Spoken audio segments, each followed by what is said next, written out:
Hello friends, કેમ છો? સ્વાગત છે તમારું ધમુસ કિચનમાં. તો આજે આપણે ફાડા લાપસી બનાવવા જઈ રહ્યા છીએ.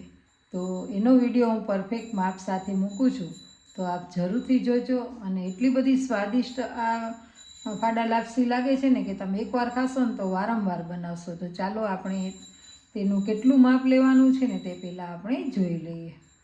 તો સૌથી પહેલાં તો મેં અહીં જે ઘઉંનો ફાડા આવે છે તે 1 વાટકો ફાડા લઈ લીધા છે અને 1 વાટકો મેં ખાંડ લીધી છે અને અડધી વાટકી ઘી લીધું છે. જો જરૂર પડશે તો આપણે નાખશું, નહીં તો આટલું તો આપણે ઉપયોગમાં લઈ લઈશું. અને 6-7 બદામ અને 6-7 કાજુના કટકા કરી લીધા છે અને ઇલાયચી અને જાયફળ એ પણ લઈ લીધું છે. મેં છોતરા છે એમનેમ જ રાખ્યા છે અને 3 ગણું છે ને પાણી લીધું છે. ફાડા લાપસી 1 વાટકો, ખાંડ 1 વાટકો અને 3 વાટકા પાણી લીધું છે અને પાણીને આપણે ગરમ થવા મૂકી દેશું.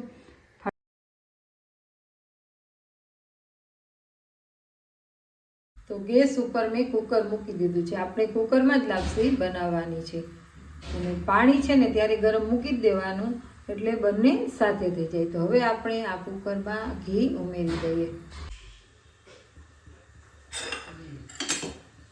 હવે આપણે કુકરમાં ઘી ઉમેરી દઈશું.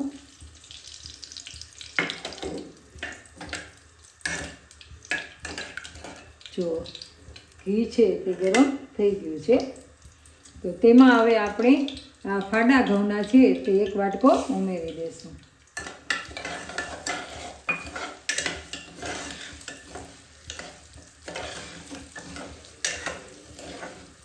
અને એનો કલર, ફાડાનો કલર બદલાય ને ત્યાં સુધી આપણે તેને આમાં સાંતળવાના છે.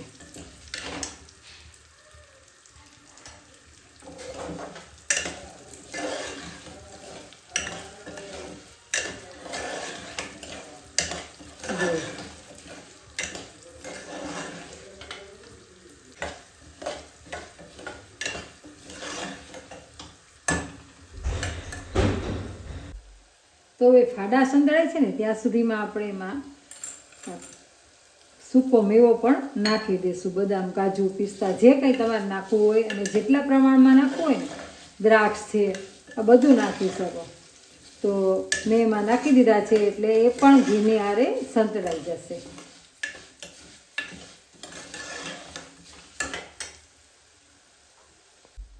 તો શેકાવાની સુગંધ આવવા માંડી છે. જેમ આપણે સુખડી બનાવતા હોય ને એમ સુગંધ આવે ને, એમ જ સુગંધ આવે છે.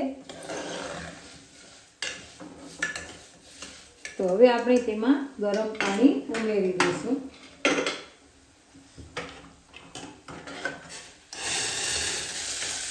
આ 3 ગણું પાણી આપણે લીધું છે.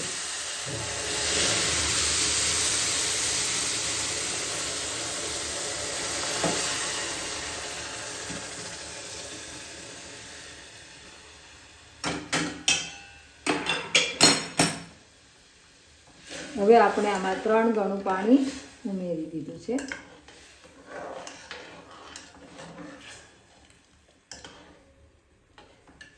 અને પછી તેમાં આપણે હવે 1 વાટકો જે ખાંડ લીધી છે ને તે પણ ઉમેરી દઈશું, કેમ કે ખાંડનું પણ પાણી થશે.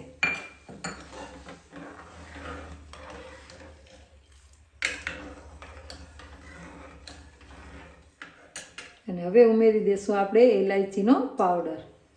તમે વરિયાળી નાખો ને તો પણ ખૂબ જ સ્વાદિષ્ટ લાગે.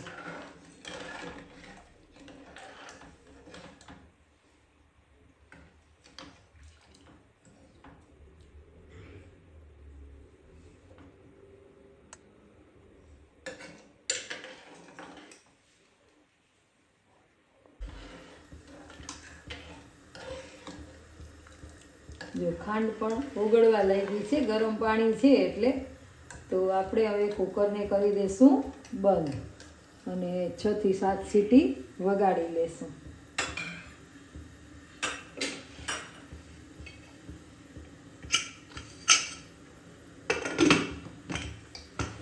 ઢાંકણ કરી દીધું છે બંધ.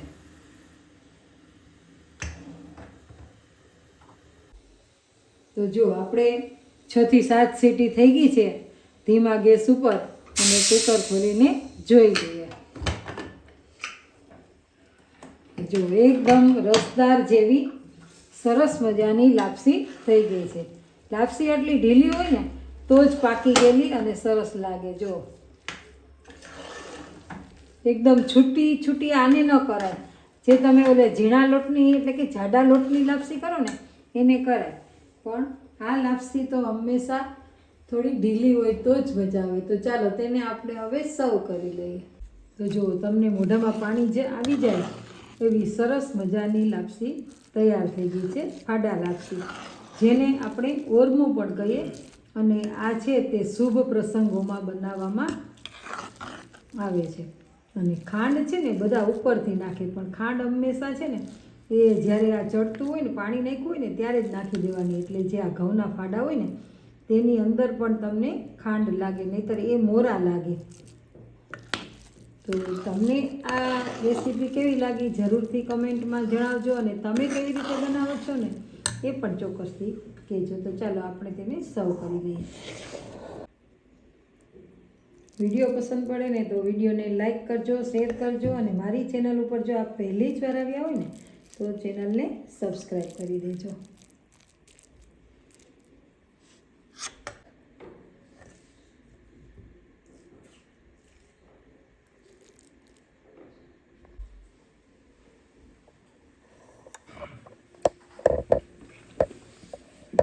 જો મારા છોકરાએ મને કહી દીધું કે મમ્મી 1 નંબર બની છે.